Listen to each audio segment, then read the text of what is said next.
আমরা অতিরিক্ত নম্বর দিয়ে সন্তুষ্টি নয়, বরং ন্যায্য নম্বর দিয়ে সততাকে বেছে নিয়েছি। এবছর এসএসসি ও এইচএসসি পরীক্ষার ফলাফল অনেককে বিস্মিত করেছে। পাশের হার এবং জিপিও 5-এর সংখ্যা আগের বছরের তুলনায় কম। প্রশ্ন উঠেছে কেন?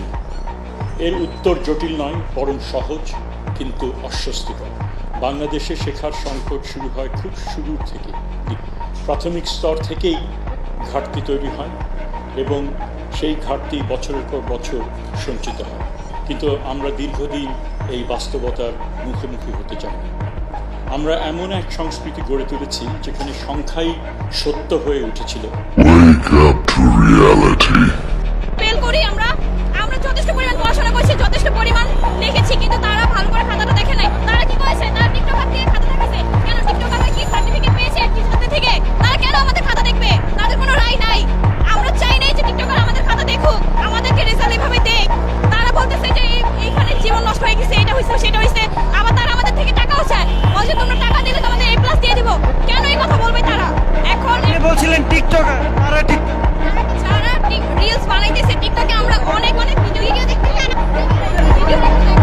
ভিডিওটা আছে, আমরা রাখছি।